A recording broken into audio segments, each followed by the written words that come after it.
We're just looking at different screens, but I'm so, hold on just 1 second. Make it work. Yes, I'm so excited. Come in just a little bit, fix our Yeah. hair. Yes, girl. So, as you all know, my name is Ty Lewis, and I don't do lives with just everybody. I don't. But this is my friend, and we're going to have a black and white conversation. Yes. Just open and honest and just intentional. We're going to talk about relationships. We're going to talk about just black and white experiences, how we can build relationships, because this conversation, it needs to be said or had. It really does. So we're going to and there's delve not a lot in. of people doing it, Right. or doing it well. Right. Nobody's talking about it. So we decided to take the leap, and we decided to just step out and be intentional so that we can talk and just answer questions. And I love some of the questions that you guys submitted. Whoa, we got a lot. Right. We're gonna have to do several. Right. And touch your hearts. Yes. Give us our hearts, honey. Give us our likes and our hearts. But we're going to be real and raw. And if you know me, if you're joining in on live, you know I keep it real 100%. I don't hold back.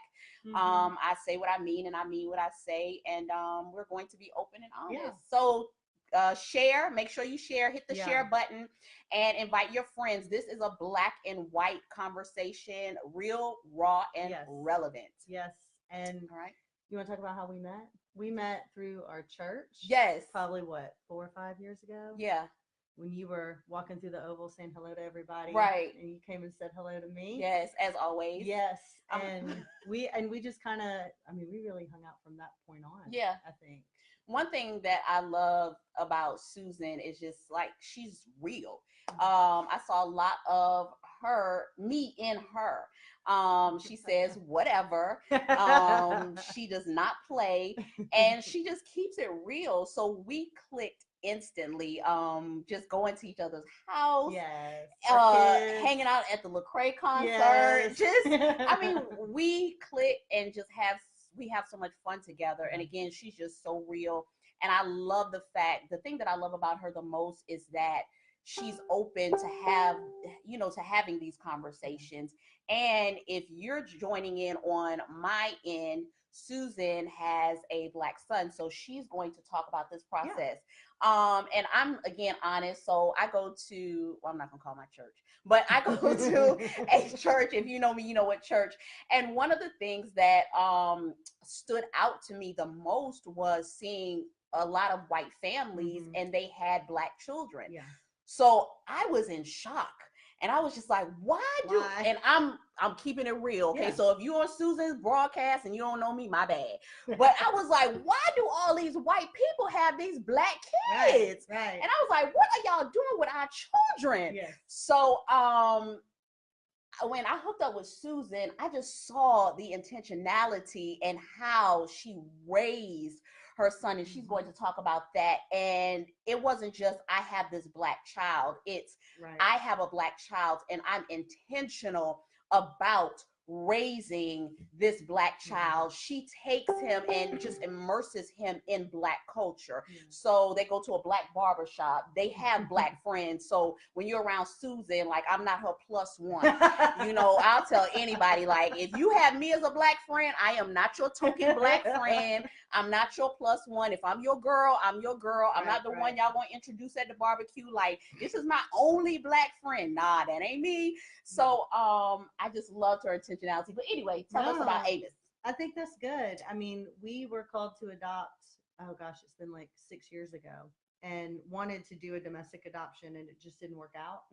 And ended up doing an adoption in a country where we were involved in doing empowerment for the native people, which is Uganda. And we got to meet Amos, and he became our son. And I think I really quickly realized that there was a lot of things I didn't know about raising him. And I didn't want to fall into that trap of being a savior, of being, this person riding in that's going to make everything okay. And so I just started really pulling on a lot of conversations and friends that we had. I mean, when my husband and I got engaged, 20 years ago, She doesn't look old, honey. She doesn't You look keep me old. young. You keep me young. But we were mentored by my husband's long-term mentor, who is a Black pastor here in town. And one of the things that he sat and talked with us about 20 years ago is, I want you guys to diversify your relationships. Mm-hmm. And he kind of went in more detail about that, meaning like, I want you to pursue people that are different than you, socioeconomic, right, race, whatever it is. And something that was really powerful that he told us is that that's not going to be natural in the beginning. Right. It's not going to be organic. Right. You know, I think we all want to just gravitate towards people and think, oh, it's just going to flow. Like how it's flowing with us. Yeah. Well, that took time. Yeah. You know what I mean? Can we put a pin right here and talk about that? Yeah. So, what was that one of the questions? Yeah, it was, but we can talk about it now. The natural organic relationship. Right. For me, going to I would say what our church is about 80% white or more. Maybe. I don't know. I think it depends on the day. Yeah, it depends on the day. So a lot more Black people are coming. Yeah. So but just having those intentional relationships, for me, I grew up in a Black church. I grew up around Black people all of the time. All of my schools were Black. I went to an HBCU, so I just had that Black experience. Right. So me shifting and God calling us to our church and planting us there for this season that we're in right now was a shock to me. Right. I'll never forget getting out of the car and walking in the building, and all I saw was a bunch of white people. And so I turned to my husband. And then everybody comes running to you to shake your hand. Right. Is that how it works? Right. And so I saw all these white people, and I turned to my husband. I was like, you already know what it is. And so I turned to my girls. I said, act like we've been here before. Right. And we got out the car, and I was like, y'all, just act like you've been here before. And so the doors, they swung open, and they were like, is this your first time, visiting? And I was like, dang, they know we Black. They know. And but just meeting people and engaging in conversations. Right. And I think a lot of times we have that barrier where it's just like, oh, you're white and you're Black, and I really don't know how to talk to you. And it's like, no, we're people. Yes. Do we have the same, likes? Do we dislike, different things? Are we on the same page? Do we love God? Do we like to go to concerts? What is it that is going to make us just mesh and come together? Just like if she were Black, if she, it would be like, oh, you my homegirl. Right. It's the same thing. And I believe we allow the color to come between us. Like, I really don't know how to approach her because she's white, or I really don't know how to approach her because she's Black. And it's like, no, just approach them because they're a person. Right. And I'm not saying that color doesn't matter, because it does matter. Yes, I want people to stop saying I don't see color. No, because no. We don't say that here. Right. Yes, you do. You do see color. But just having that conversation and saying, yo, like, this is my girl. I'm gonna ride or die for her. Yeah. If Susan need to go and cut up some tires, what's up? We ready. And right. Okay, sorry. But that's the type of relationship that we have. So we have to just make sure that we're intentional, even with our kids coming together, and spending time with one another. I have a lot of white people that call me friend, and we don't spend time together. And we were talking about that earlier. And I was just like, how am I your friend and you having a party and I'm looking on Instagram scrolling and I'm not there? So we just have to be careful with language, how we treat each other, how just being intentional about involving everybody in the process of getting to know. And yes, it's awkward at first. It really is, because it's two different worlds. But if we're intentional, and if we are, let's be honest, if we are women and men of God and we follow Christ, then we have to build relationships. Because if you only have white friends, or if you only have Black friends, and then you get up to heaven, you're gonna be really surprised. Yeah, you'll be sad that you missed out. Right. Because you're missing out on heaven. Right. Here on earth. Right. And if I'm not your friend, girl, you're missing out. You're missing out. It's true. Yeah, you're missing out. We have fun. Yes.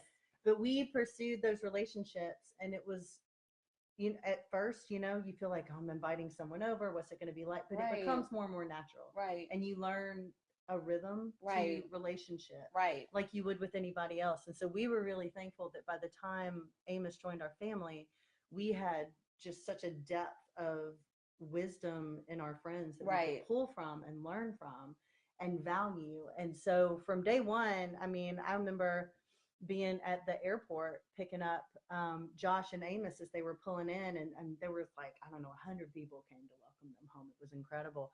But one of my mentors, who is a Black woman, kind of snatched me over the side and was like talking about another adopted family. Was like, whose kids are those? Mm-hmm. I was like, oh, that's my friend so and so. And she was like, you need to tell her to get their hair in check. Like, we're all hold up. Yes. Listen. Yes. And I keep it real in 100. If y'all have Black kids, do those Black kids hair. That's y'all. I You can't say what I want to say. I know. Y'all stop letting those kids walk around and their hair's not combed. Like, stop just throwing water, because okay, look, they're not white. You cannot throw water on, and you can't use dry shampoo and dry conditioner. Yep. Take those babies to a Black salon. You cannot throw water. If you look up under my hair is nappy, okay? So if you put water on here, it's going to curl roll it up, and it's not. So you have to make sure, like, I went through over $300 worth of products when I cut my hair off before I really was able to find the products, and there were Black products, but find the products that work for my hair. Right. So Black people, we have 3A, 3B, 4A, 4C, honey, RESPECT, and all that type of hair. So you have to make sure, and it can be different in different spots as well, which is something because it's my hair is more curly at the top than it is in the back. In the back. So you have to make sure that you are taking care. Y'all take care of y'all Black kids. So there's that. Yes. And PSA. Yes. And so we were through this journey of learning, and kind of we have a lot of Black male mentors in his life that meet with him that I think are really important. You know, my husband goes to the barbershop and gets his beard and hair done there with him. These are all things that are important, but it really wasn't until, oh man, I think it was when Trayvon was murdered that just drove something home for me. And and I just realized that's my baby in 7-8 years, you know. And he was like 7 at the time, and that really set me on this vision of like my son. I know he was probably close to 7, because I remember thinking in 10 years he's gonna be driving a car and he's going to be pulled over. And so let's stop there. This one of the things, that I went to Wisconsin to speak at a conference, and it was specifically a conference for white families who adopted Black children. So again, we have all of these white families in the room, and they have Black kids. So you see thousands of Black kids running around, and you have these Black kids in the room, and the theme from every Black child was like, my parents don't understand. They don't understand what it means for us to be Black. Right. Like, they don't understand what it means, because you're privileged. Right. For me as a Black person or a Black male to be driving and a police stops a car, and I can't say I have a white mama and daddy. So I guess to you, if you're watching this and you have Black children, one thing that I want you to understand is that your Black child does not receive the access or the privilege that you have because they're Black, and I mean because they're being raised by you. Right. So that's why it's so important to immerse them in the culture. That's why it's so important to talk to them about things that are going on in the world. That's why it's so important, especially if you have a Black child, to advocate for Black rights. And that's why we say Black Lives Matter, because when you're ignoring it and you're saying, oh, God is going to handle it, we're all children of God, like, no, that's not our reality. And for Susan, and I want you to, can you talk about the instance when you guys slapped butts at home and you had to tell Amos he couldn't do that? Oh yeah. So I mean, there's a lot of things like that. Like and as he's now an 11-year-old. Right.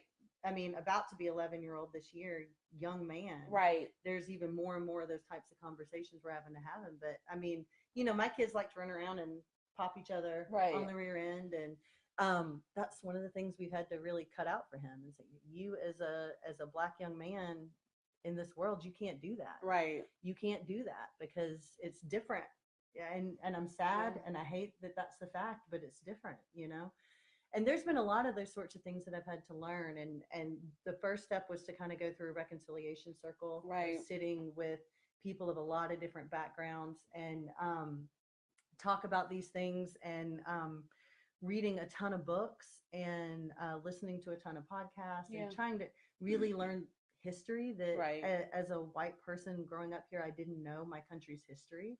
And a lot of it was really shocking for me. And having to have conversations with people and reorient their minds. It's just kind of been this journey. But I tell you, I feel like in the past year, what I've been seeing is something that I don't know if you've read Austin Channing Brown's book, I'm Still Here, but it's a really quick read. It's a great book. And in it, she kind of alludes to it as well, but it's just this fatigue that I'm sensing in my Black friends. Yes. They're tired of educating white people about, Black experience, but about American history and about the reality of what it is to live here. And like, Austin talks about it in her book that she was kind of one of a handful of Black people in her organization, and anything that happened in the news or anything that came up to the white people that worked in her office, they'd come to her and ask her to explain it. And she was tired of it. She was exhausted. It is,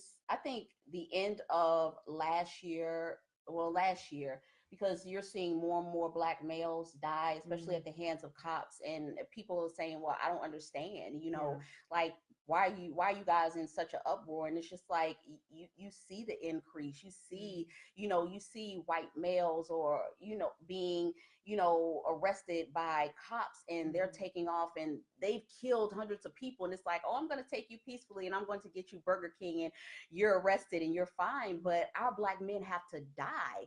And that is so exhausting. Like, it's exhausting when my husband has 3 degrees. We're a middle-class Black family. We go to church, I'm a businesswoman, but my girls, because they see the things that are happening on TV, you know what they say? They say, Daddy, we don't want you to leave because we don't know if you're coming home. Like, that is exhausting to know that my Black husband can leave, and because he's Black, if he stopped, he could be shot first and questions asked later. And I think, I just want to interrupt here, because I think as a white woman, knowing my original instinct to that years ago was like, well, that's not the whole story. There's complexities. There's, all the sorts of things. Each story is individual. And I really believe that there's a lot of white people that are watching this right now that are feeling that. And I want to speak to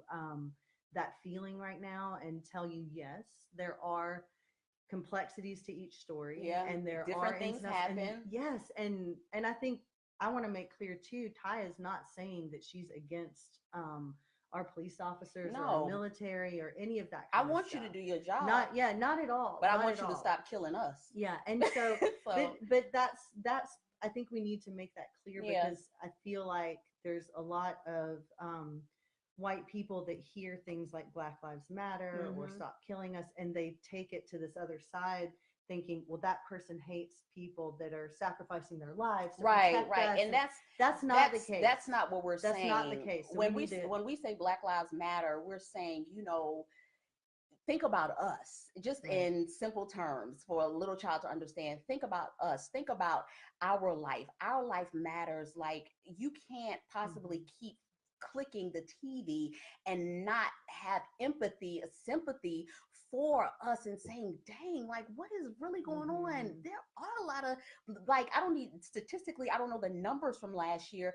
but the numbers are alarming. Like, it's crazy, and again, it's exhausting. So when we say Black Lives Matter, we're not saying that white people don't matter, Native Americans don't matter. What we're saying is, you guys are killing us at an alarming rate. So we want you to say, we really care about you, and instead of killing us, we can take, those extra steps and take you away to jail peacefully without a bullet.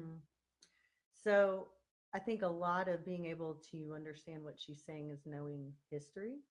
And kind of knowing the systemic and generational disadvantage that has plagued Black people from the beginning. And this is one of the, we can probably jump into one of the questions that Wasn't there this one that somebody sent in that says, it bothers me that white people today are being blamed for what others did hundreds of years ago. I love everybody, and I think we need to focus on what is positive today and keep moving forward. So we talked about this a little before, and I completely understand that attitude. Like, I understand, and there's a lot of times in your life where you have to focus on moving forward and what the future is and staying positive. Right. But exactly. I want you guys to understand, like, my father is 87 years old. Right. My grandmother died a couple of years ago. She was 102 years old. So when you talk about just forget about the past, like, you're talking about generations. Like, hear me. My daddy is 87. So my grandfather and his father was a slave. So my grandfather stayed on a slave plantation. Right. Y'all, that generation is so close together. So when you talk about just forget about it, you have to think about what my father saw. Like, they went through the civil rights movement. My dad saw so much. My grandmother at 102 years old saw so much. So when you say just forget about it, you have to look at it as, I'm sitting at my grandmother's feet and she's telling me these stories, and I'm just like, oh, and that's the present for you. Yeah, this is the present and for I me. think what's different is and again, I don't speak for all white people, and Ty didn't speak for all black people, but I would say for the majority of white people that I know, when we've had these conversations and their attitude is about, that was in the past. White people are in a position where we're not forced to think about race very often. At all. Right. Say at all. It's very, well, for me at least, it's probably a little more than most, but at all. And so that's what's hard is that when the race conversation comes up, we don't have that muscle flex. Right. It's a weak muscle. I mean, you think about when you're working out and you haven't worked out once in your life, right, what that looks like. And so that, I think, is the tendency to say, we don't have to think about it, so let's just keep moving forward. Right. But what you're saying is, that was my grandfather. Right. That was one of the things I was telling Ty earlier is that when I was reading a book about history, and it was talking about how so many of Black families here in America, their last name is actually the last name of the person that owned previous family members in their generation, the slave owners, the plantation owners. That's their last name, because their names and their family legacy was completely eradicated when they were abducted and brought to America. That was shocking to me, to think that I could meet my friend, whoever Smith, and we don't have our own identity. Still to this day, they're living under the name, the attachment. Right. And so I think that's what makes it really hard for people to accept, for Black people to hear us say, move forward or whatever. Right. And so what really needs to be happening is what's happening here. Right, the dialogue. It needs to be the dialogue. It needs to be the conversation. And I think that leads to another really good question that somebody sent in, which is, I want to take part, but I'm afraid of saying the wrong thing or offending others if I get involved in a talk like this. So what should I do? That's case by case, because like if you know me and you're watching this broadcast and you're white, you can come and say anything to me. I don't get offended at all. Like, you can't offend me. Or you'll say you're offending me, stop. Right. I'm like, what are you talking about? But you can talk to me about anything. So again, that's from person to person, because we have these conversations every time we go out to lunch. Right. We have open dialogues, just so that we can become better. Yeah. So if you need to talk to somebody Black, come to me, because I keep it real. And I'm going to have that honest conversation with you, but in love. Right. Everybody is not like that. So what should you do? You find that closest Black friend that's cool and that can talk to you, or you find that white friend that you can go to and talk to, and you guys have that open conversation. Don't just talk to any random Black person or white person. Well, and I also think a big part of it is that a lot of white people will come to maybe even a Black person they don't know very well, someone they work with in their office, and start jumping into this really deep dialogue that's not appropriate in the first place. And then you don't have a relationship with them. You don't have the relationship. And so then you're all of a sudden, you're expecting them to answer all these questions for you. And that's an intimate, very deep conversation to have with somebody. My suggestion is, if you are feeling things and you have questions, go off and educate yourself as much as you can. Right. As much as you can. There are so many resources out So there, many so many resources. great books, Google. so many great podcasts, so many great things, and learn what you can, and then go into the conversation. So, I mean, I think about when we used to live in Europe, and when we would go to France, the fact that we would try to speak French to people, that was a huge deal to them. Yeah. You know, that like, just if you take that step forward to understand somebody else and talk to them, that's going to make a bigger difference. And I think the second part of it too is that you need to have a humble attitude. Yes. I think that yes, you may offend somebody. They said, "Go girl." So you need to be able to apologize. Yeah. I think when it's okay. It's okay to say sorry. It's okay, and it's also okay. Like when you're having stuff like this, I've had friends in so many different conversations that I've had where they say, the way you said that, yeah, that was not good. Right. Yeah, that's part of constructive criticism. And let me say this. So I was at an event, and we were having a discussion, and I'm not going to say where, but they were talking, and so we were talking about diversity. Mm-hmm. And so they were like, you're Black, you can bring the Black people. And I'm like, no, we all do this legwork together. And then somebody said, well, why don't we go to the Negro churches? Y'all. Don't use that word. Go to the Negro churches. Don't use that. Y'all. So my husband knows I'm crazy. So he just tapped me. He was like, Todd, and right, just relax. So I didn't say anything or whatever, but that shows the miseducation. Right. Like, Negro churches? Right. No. Mm-mm. Yeah. And so that goes into the question, should I say Black or African American? Yes. That's all. I mean, I think that, like, that to me has been the number one question whenever anyone's talked to me. For me, I don't care. As long as you don't call me, that's it. But and I've been called that. But African American, Black, I don't care. That's that's case by case. That's from Black person to Black person. Some people say they're just hard up. You have to call me African American. Some people are just like, I'm Black. For me, I don't care. Right. It's not that serious to me. And I've been in, I remember a reconciliation circle conversation we had years ago where we had two women that had very differing viewpoints on that. One was like, don't call me Black, I'm African American. The other was like, no, I'm clearly Black. And I got to sit and listen to them talk about it. And the one thing that I took away from the conversation when we left was that if you are in doubt, err on the side of African American. You know, that's you're least likely to offend somebody. Or just ask. Yeah. And the second is just ask. Yeah. Yeah. And if you say Black and they are not okay with that, say I'm sorry. Yeah, no, I'm sorry.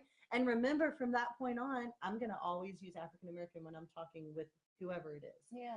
And that's okay. Like, I think that if you have a humble heart and you're willing to apologize and make change with anybody in any situation, but in this type of dialogue too, it goes a long way. Right. Because don't be afraid of that. It's a hard conversation to have, especially if you don't have two people like, we're rare, like, right, really rare, but because we're open and just real and raw, but the conversation is hard. It's very hard. And it's hard to find people that are very open and are willing to have the dialogue and not just like, oh, you can't say this, or I'm nervous, so can we go to this question? Let's go for it. So this question, and so people send in questions. So why are white women so fascinated with Black women's hair or Black culture? Go. Yeah, when we got this question yesterday, I thought it was really interesting because I had two different viewpoints as a white woman. So white women, let's say this, Black women do not like for you to touch our hair. Don't do it. Like, don't. No. Black children do not like for you to do not touch our children's hair. Don't if they have puffs, don't do like that. Don't do it. Don't say, oh, your hair was short yesterday and today it's long. Yes. We diversify in our hair. Today, y'all know my hair is short. Today I have weave. Tomorrow I may be bald headed. The next day I may have a front lace wig. But at the end of the day, do not touch my hair. Right. And for us, the hair is sacred. Yes. It's who we are. Don't go, oh, let me rub my hair. Yes. A lot of people touch my girls' hair. They love to touch their locks. And it's just like, and I understand the fascination, Yes. because I can, like I said, today I could be like this, tomorrow I could be bald headed, and Mhm. you're like, well, what did you do with your And hair? I think that's a big part of it. Number Yeah. one is that white, yeah, I know everybody's cracking up, is that white women can't do with our hair Yeah. what you can do with your hair. Yeah. So there's a bit of a fascination. I think there's a lot of white people that don't know black people and have never been around a black person's hair and don't understand half the words you just said. Yeah. Or And just they're not ask. educated, right? Like, again, for And so me, there's this sort of like fascination Yeah. with that. But I was talking because this question came up, and I asked a friend of mine, and she was like, "I've tried to put a braid in my hair, and it just slides right out. Like, I don't know." I mean, it's so there's this fascination. Yeah. But I also know, I think about my son Amos, and one of the biggest conversations we've had to have with people is about people touching his hair. Yeah.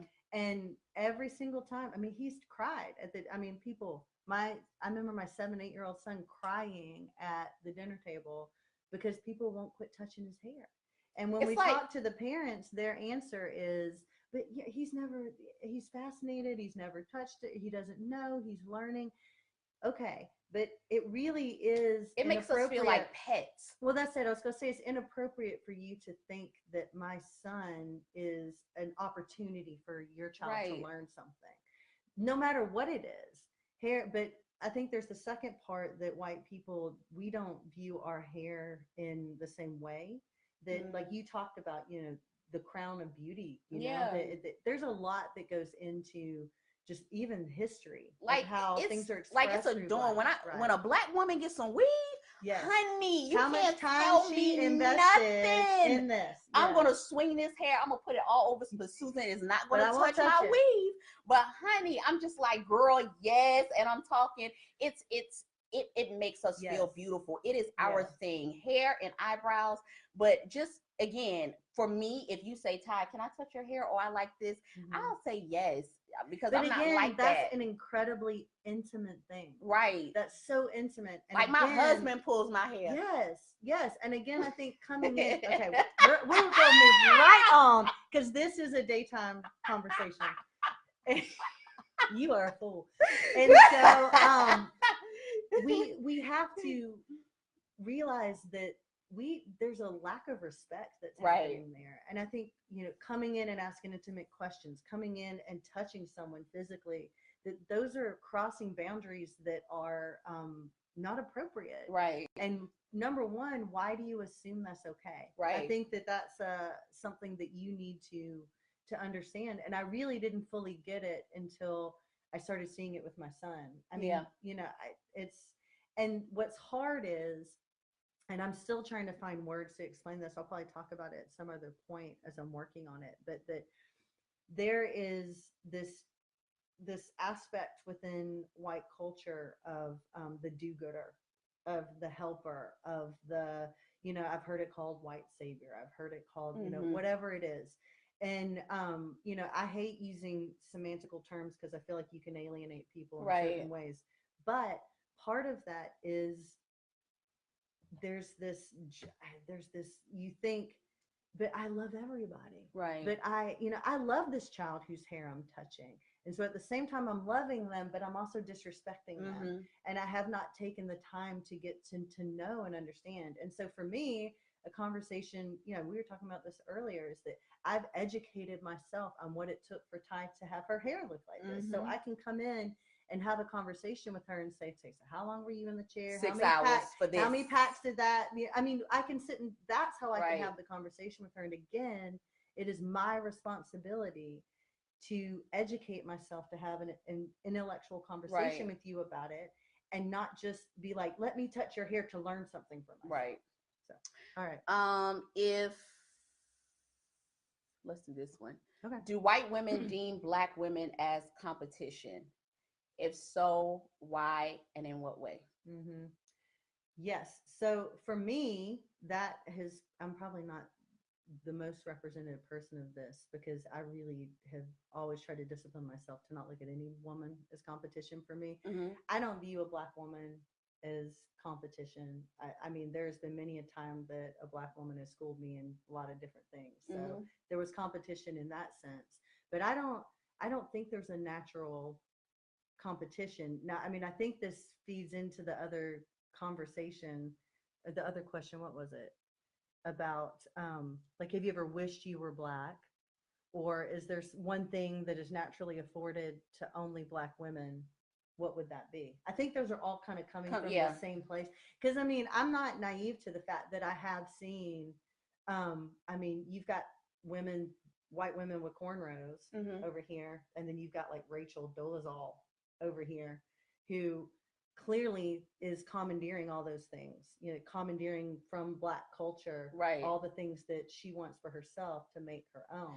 But so let me, so okay, I'm gonna ask this, and then I'm gonna go into this question. So let me answer this one. Do I see a white woman as competition? And just from a spiritual standpoint, nobody is competition. Right. I'm my only competition. Right. But I do see you guys as having the advantage and the privilege. So and this is just honest, I've experienced it, and a lot of white people don't understand this because you don't have to go through it. But if I went to an interview and a white woman went to an interview, 10 times out of 10, that white woman is going to get the job. So if you're talking about competition in that sense, yes. But then on the other hand, as a child of God, what God has for me is for me. Right. And nobody can take that away from me. So it's kind of like twofold. And, you know, in my thinking. And we're like super spiritual. Right. We're so really deep. Holy women. Right. Real holy.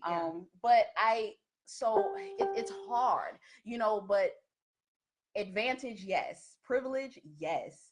A lot of you guys are afforded privilege that you don't even understand, and you don't see it as privilege because it's everyday. It's an everyday thing for you. I often say, I want to tell a great example of that. So I think that word can be, you know, I even hate the word trigger because I just feel like people come on.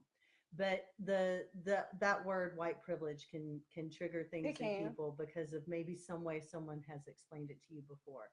But the way that it really got driven home to me, and the way that I can understand, is that there are advantages within the culture that go to white people. And so I remember one of the first times that really stood out for me with Amos is that he had fallen and cut his knee. We took him in the house, and I put a Band-Aid on him, and it stood out. Like, that Band-Aid was standing out, and I'd never seen a Band-Aid stand out on my skin before. I'd never seen a Band-Aid stand out on my girls before. Those Band-Aids are called flesh-colored Band-Aids. And here on Amos, it was so super clear that a flesh-colored sold in the CVS is this, right? You know, is this. And so immediately, I mean, everything started flowing into my mind of like, you know, here I am trying to take this white culture and paste it over his pain, you know, who he is. That's good. Right. And look at you being deep. Come on, deepness. Yes. And so, but it doesn't work. It doesn't work. It made it worse. It actually pointed to his pain. Right. You know, it made a bigger attention out of it. And so I had to call my friend Karen and talk through all of that with her and learn from that. And to me, I think that's a tiny, minute way of looking at what privilege is. That I was in Bible study the other day, and there was a woman that was probably my mom's age, and she was talking about how her son was at the grocery store and went out to the parking lot. I mean, I guess this was last week even, and there was a man that was screaming at this Black woman who had started to pull out when he was pulling out, and they almost hit cars or something. And he was, I mean, cussing her up and down. Apparently, another white man came in to one woman with children in a car, came up, and I mean, N-word, ultimately three white men came up to this woman in the Publix parking lot, calling her everything, including the N-word up and down. And that no one was doing anything. Right. No one was responding. No one was doing anything. And she said ultimately her son came in, and that was a great thing that he did. But even that, it took a long time. Right. And to me, that is a dominance that's happening within the culture. One, that people feel that they even have the right to do that. Right. And yes, I see someone said they make other bandages. Yes, they do. They make they other do. bandages. Ty has some. I've seen them. Was that you that had them? Mm-hmm. Okay. Yes, they do, which is awesome. It's called Broundage. Yes. This was like 4 or 5 years ago. So maybe 6.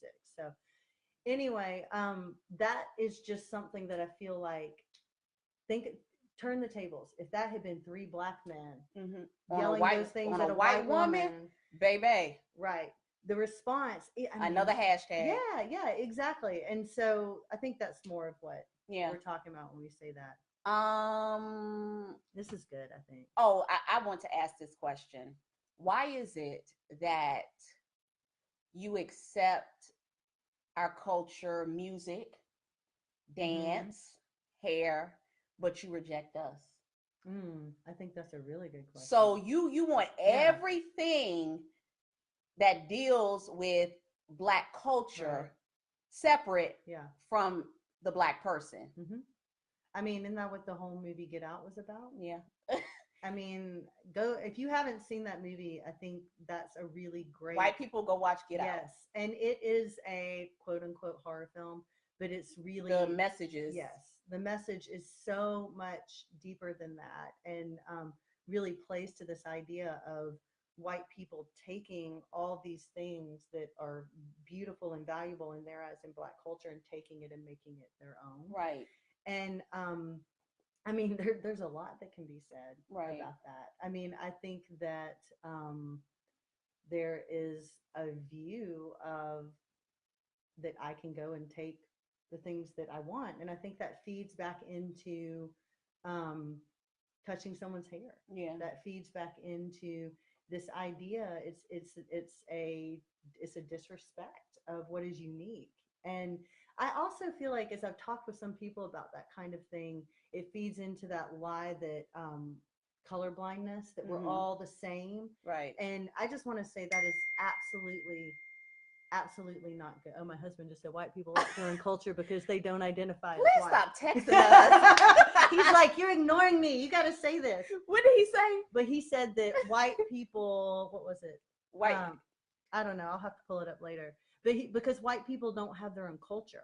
And I think that's true too. Like, because we are the culture of America, that we don't have our own unique culture, right? Things that go with so that. it's white. America is white. Yeah. You can disagree with me if you want to. We can argue about it. But America is white. Yeah, and we that's are just the most influential race over the country. Very white, but Black people do have culture. You think about the music, just everything. The inventions, just Black people, and it's just like, I can do that. I can cornrow my hair now, I can have these styles.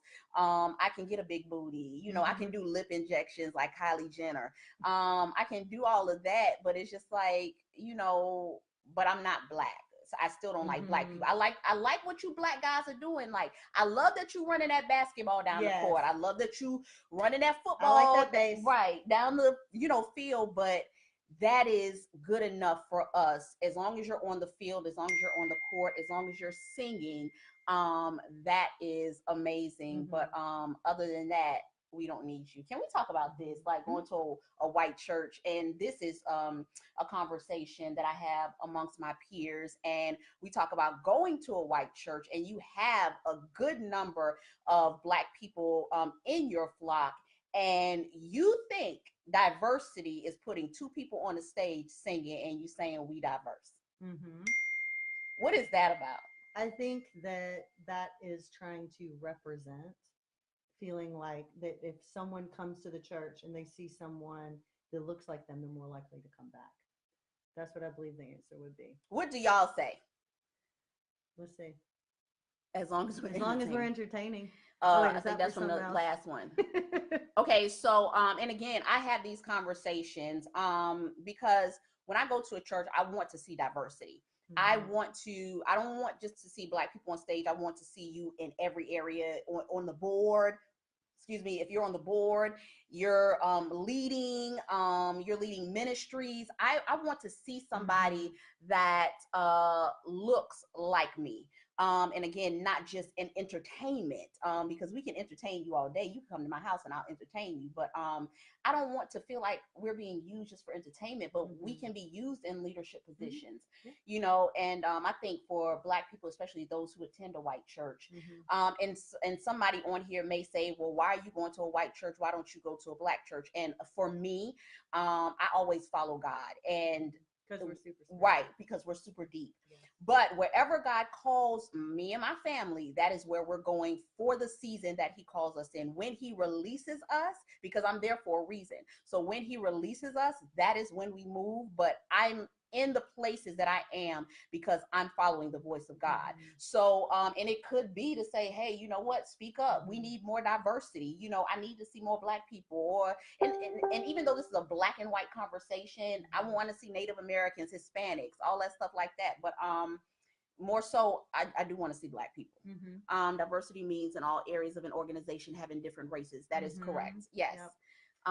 We've still got a bunch of questions here. So hold on. So are all of Susan's white friends as aware as her? Has she? Okay, so let me go back to this. No, this is good. I want to answer as this aware question. As her. Has she helped any to change their views? I would love to talk about that because we, my husband is on the same boat as I am, and this has been something that anybody that's on my page or whatever has known and had one of these conversations with me, because we love to talk about the things that we're learning with other white people. And that's one of the reasons I started Hello Susan Robinson, is that I feel like it is a responsibility to help other white people understand these things. Right. And that's part of the problem of things continuing to move forward, is that so many times people won't speak up in conversation because they're afraid of how everyone's going to respond, or they're going to get offended. And so what I think is you have to speak up. And so that's what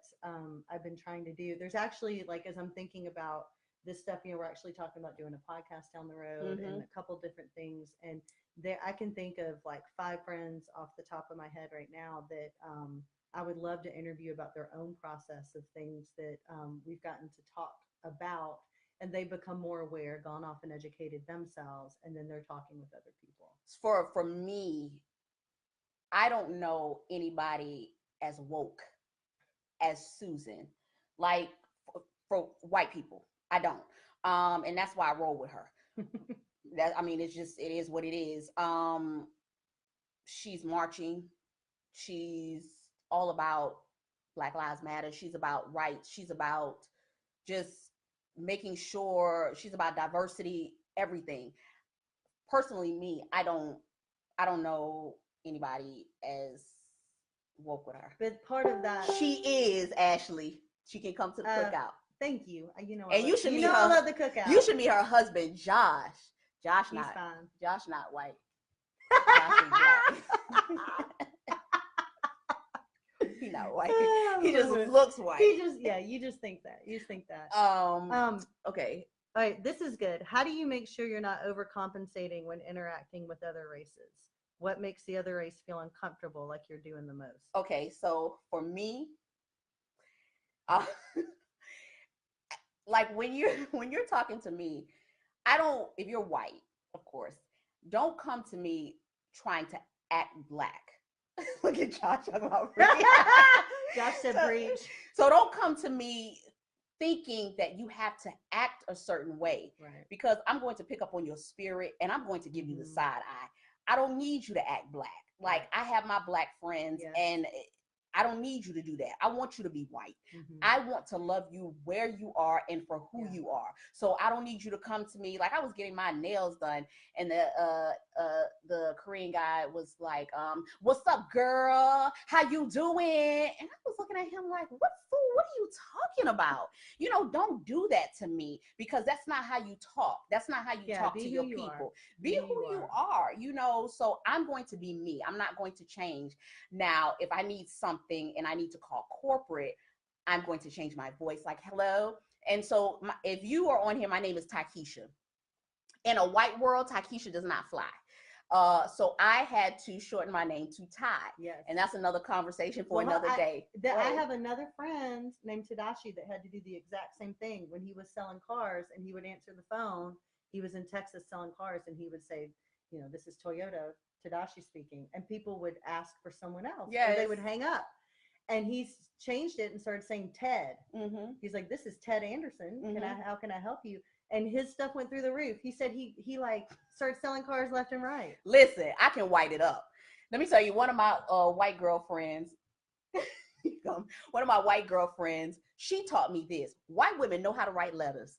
So I didn't teach her that. No, she didn't teach me that. So one of my white girlfriends, something happened at school, and she was like, I'm going to write a letter to the Board of Education, and she got what she wanted. So I was like, listen, let me write some letters. And it's just I'm going to be who I am. That's just the whole gist of it. But if I need to be the other side, I'm going to do that. But again, if you're coming to us, just be who you are. Like Susan doesn't, she's not like, what's up, girl? She doesn't do that. We are who we are. Yeah. Yes. I didn't know your name was Takesha. It is. So yes, that's my mama, honey. Yes, it is. And I would totally agree. And I think that if you are confident in who you are and you know your purpose of why you're there, there's no need to try to be all things. Right. Just be yourself. Yes, exactly. I'm going to love you for who you are. Right. Like, and that's not part of what dialogue or reconciliation or whatever you want to call it is us trying to be like each other. It's, again, that feeds back into that whole, like, we're all the same. I'm colorblind. No, that's not helpful. It's not helpful. Ty is not the same as I am. She is uniquely gifted and made to be exactly who she is in God, and he's given her a specific assignment just like he's given me. And I'm called to celebrate everything about her that is unique. The diversity. And exactly, just like she's called to do that for me. So if you're feeling like that you have to do that to have a conversation with somebody, you may want to find somebody else to go have a conversation with. What? Have we done that one? So much. No, let's leave that because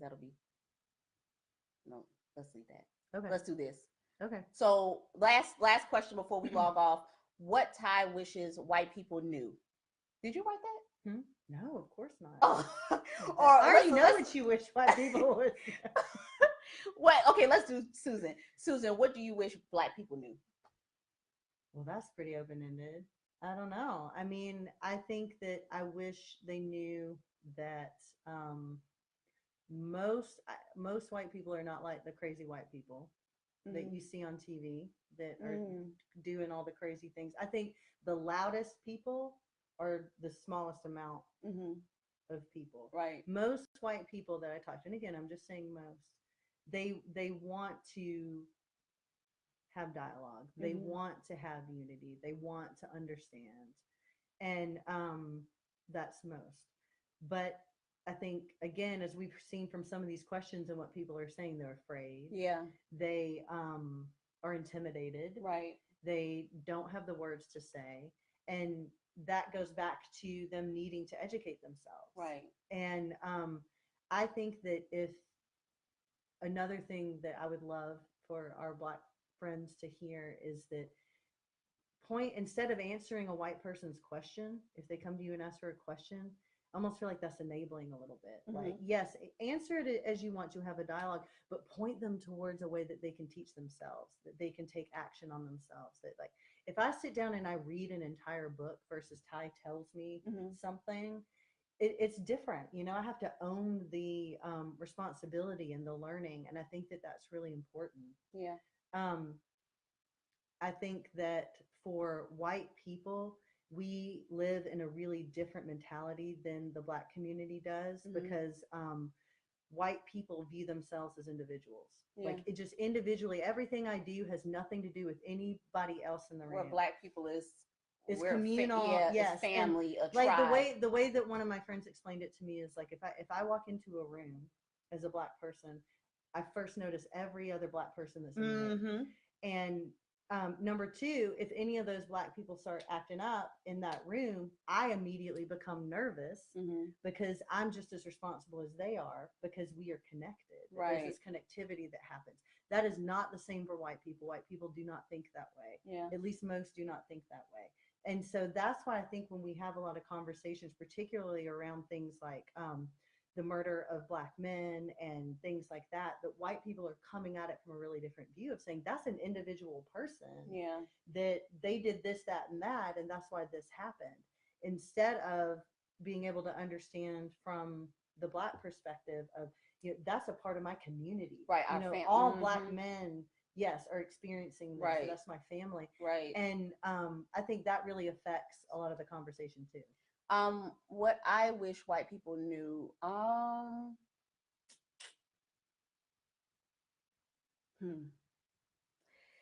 don't know. I wish that white people, I want to change from new, that just wouldn't assume that Black women were angry and loud. If anybody knows me, you know that I am loud. But I'm passionate. So yeah. But I am supportive. I will have your back. I will cut tires for you. Again, I'm riding or dying for you. I'm whatever you need, I'm there for you. But when you see me being passionate and loud, it's just a fiber. It's in Black women, and we're not angry. We are just, again, passionate. Right. I wish you knew that like, it's okay to be cool with us. There's nothing, like, we're different as far as culture, but I am still a human. I wish you knew that it hurts Black people when you don't take the initiative to say, you know what, I see you, and you do matter. And not just pacify us. And it's like, oh, that's just another Black person, I don't know. And I wish you knew that at the end of the day, regardless of what you say, you are privileged, and you do have privilege that is not afforded to Black people, and that hurts. And with that comes a responsibility and an opportunity. Yeah. To be able to level that up. And I mean, I think part of what is hard in this conversation is that when someone carries that sort of privilege, part of leveling the playing field means giving up some things. Right. And what that looks like. And I think that needs to be part of the conversation moving forward. Right. Is what does it look like as a white woman? Right. What do I need to give up for you to be able to be able to level the playing field for all of us? And that Black women are not hood. We are not like other, like, you stop putting us all in one category, like you said. What you see on TV is not that professional Black woman or Black male. All of our men, they're not thugs. All of the Black men I know are professional working Black men. So don't judge us based on what you see on TV or reality shows, because that's just a small fraction of who we are. I wish you knew that our kids, like, and I see you have 121 remaining, but one of the things that I told Susan was, one thing that I hate is when I'm out at restaurants and old white women take it upon themselves they could be across the room 6 miles away, but they're going to find my Black family to tell my Black family that, oh, your girls are so good, as if they're supposed to be acting like wild monkeys. And that happens to us all of the time. So I wish you knew that we didn't like that. And I also wish you knew, like, a white woman in the store saw my oldest daughter dancing, and my daughter is a ballerina, and she was like, she's oh, amazing. Are you going to be the next Beyonce? And I'm like, no, my child is not going to be shaken from Magic City. Like, come on, don't relate my child to Beyonce. And I love the old Beyonce, but don't put her in that same category, because my child could be dancing with Alvin Ailey, and she has. Yes, and she has, and with Debbie Allen. So don't group us like we're hood rich, because I could flip it up on you. I can go in a corporate room, and I can go in the projects and chill with Ray Ray in them. So anyway, we have to go on Instagram. Say bye-bye to Ray Ray. So we love we love you guys. Love you guys. Thank you so much for joining in on our conversation We appreciate it so much. Thank you. This is not the end of the dialogue. We're going to continue this. This is just a scratch, a little scratch in the surface. And we thank you guys for joining us. If you have any more questions or anything like that, let us know. All right. Love you guys. Bye. Wait, don't do anything.